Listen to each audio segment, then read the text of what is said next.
Jika kita mendengar kata Armageddon, maka ingatan kita pasti kepada film Hollywood yang berjudul sama, Armageddon, yang dibintangi dengan apik oleh Bruce Willis.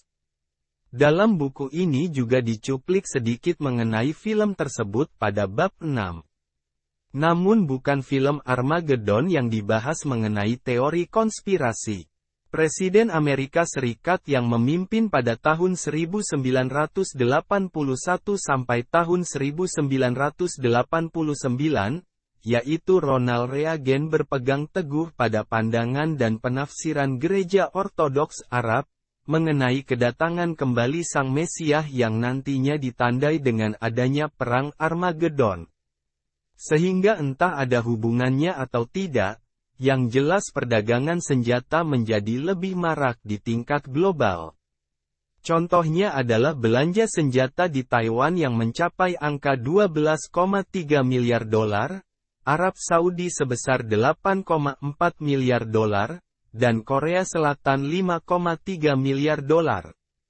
Sehingga jika ada perjanjian damai dan genjatan senjata maka hal ini artinya adalah hal yang dibenci dan dihindari tentunya oleh produsen senjata. Sehingga tidak heran jika muncul teori konspirasi jika terdapat pihak-pihak yang tidak menyukai adanya perdamaian, sehingga mereka berusaha menyulut adanya peristiwa yang membangkitkan emosi untuk menciptakan peperangan. Dalam sejarah umat manusia, sedikit kata yang mengundang begitu banyak rasa takut dan kefascinan seperti Armageddon.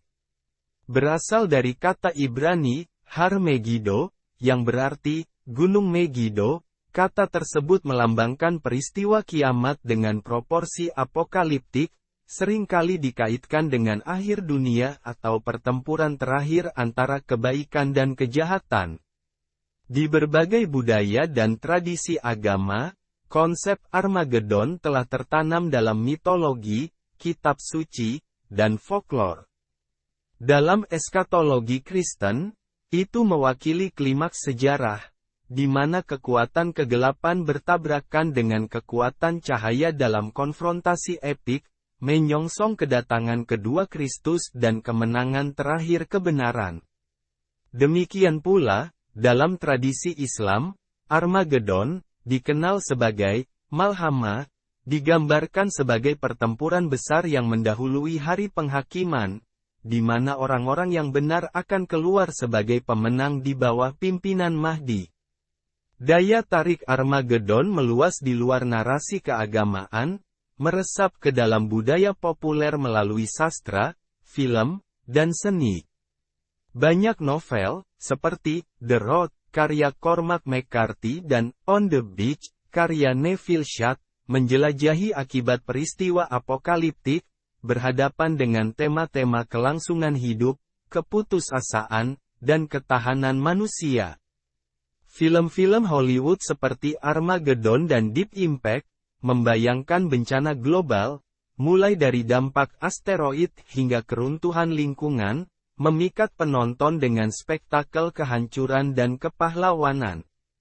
Di era modern, bayangan Armageddon begitu besar saat umat manusia berhadapan dengan ancaman eksistensial dari berbagai arah. Perubahan iklim, proliferasi nuklir, dan pandemi menimbulkan tantangan yang belum pernah terjadi sebelumnya terhadap stabilitas dan keamanan global. Ketegangan geopolitik yang meningkat, dipicu oleh perselisihan wilayah dan konflik ideologis, meningkatkan kemungkinan konflik bersenjata menjadi perang besar.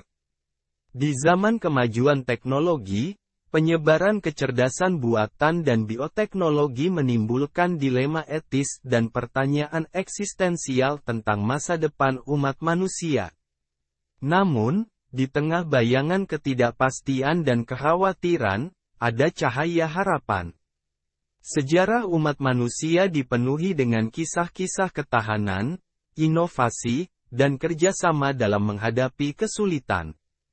Dari pembangunan kembali bangsa-bangsa pasca perang hingga pemusnahan penyakit mematikan melalui terobosan ilmiah, umat manusia telah menunjukkan kapasitas bawaan untuk bertahan hidup dan berkembang. Di tengah kekacauan, individu dan komunitas bersatu, melampaui perbedaan dan perpecahan untuk membentuk jalan ke depan. Maka Armageddon tidak perlu dilihat hanya sebagai pembawa malapetaka tetapi sebagai pendorong transformasi dan pembaruan. Dalam kilang krisis, umat manusia memiliki kesempatan untuk melampaui paradigma lama dan membangun dunia yang lebih adil dan berkelanjutan. Dengan memanfaatkan kekuatan tindakan kolektif, inovasi, dan kasih sayang, kita dapat menghadapi tantangan zaman kita dan membentuk masa depan yang lebih cerah bagi generasi mendatang. Apakah Armageddon mewakili akhir zaman atau awal yang baru pada akhirnya tergantung pada pilihan yang kita buat sebagai individu dan sebagai spesies.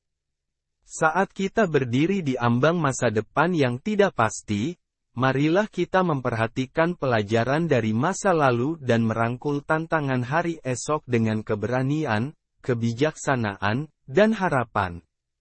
Karena di tengah-tengah kesulitan, ketahanan dan tekad kita yang pada akhirnya akan menuntun jalan ke depan.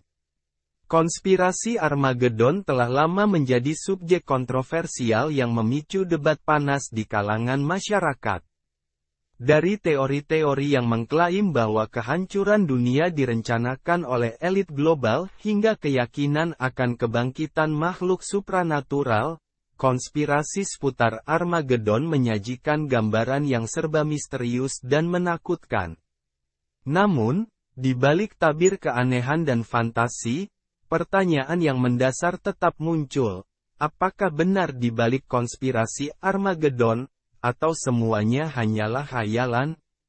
Konspirasi Armageddon mencakup beragam teori yang mencoba menjelaskan kemungkinan skenario di balik akhir dunia. Salah satu teori yang paling umum adalah keyakinan akan adanya rencana rahasia oleh kelompok elit global yang ingin mengendalikan populasi dan menciptakan tatanan dunia baru sesuai dengan agenda mereka sendiri. Teori ini seringkali terkait dengan isu-isu seperti globalisasi, pengendalian populasi, dan penguasaan sumber daya alam. Selain teori konspirasi modern, mitos dan legenda kuno juga memberikan kontribusi besar terhadap narasi Armageddon. Dalam berbagai tradisi dan kepercayaan, ada cerita tentang pertempuran besar antara kekuatan baik dan kekuatan jahat yang akan mengarah pada akhir dunia. Beberapa keyakinan ini bahkan mencakup kepercayaan akan munculnya makhluk-makhluk mitos atau supernatural yang akan memainkan peran penting dalam pertempuran tersebut. Perkembangan teknologi, terutama media sosial dan internet, telah mempercepat penyebaran teori konspirasi seputar Armageddon. Platform-platform ini memungkinkan informasi yang belum diverifikasi tersebar dengan cepat di antara pengguna, menciptakan lingkungan di mana opini dan keyakinan ekstrim dapat berkembang tanpa kendali. Dalam beberapa kasus, hal ini dapat menghasilkan ketakutan yang tidak beralasan dan memicu tindakan yang merugikan. Meskipun konspirasi Armageddon menarik bagi beberapa orang, banyak pihak yang skeptis terhadap klaim-klaim ini. Mereka menunjukkan kurangnya bukti konkret dan konsistensi logika dalam teori-teori tersebut, serta potensi bahaya yang timbul dari mempercayai informasi yang tidak terverifikasi. Skeptisisme semacam ini penting untuk mendorong pemikiran kritis dan pengambilan keputusan yang berdasarkan bukti. Konspirasi Armageddon menawarkan narasi yang menarik dan misterius tentang akhir dunia, tetapi kebenaran di baliknya tetap menjadi misteri. Dalam era di mana informasi dapat dengan mudah disalin dan disebarkan, penting bagi individu untuk mempertimbangkan dengan hati-hati sumber informasi yang mereka terima dan untuk tetap skeptis terhadap klaim yang tidak didukung oleh bukti yang kuat. Akhirnya, yang terpenting adalah fokus pada fakta yang dapat diverifikasi dan menjaga ketahanan mental terhadap pengaruh teori konspirasi yang tidak terbukti.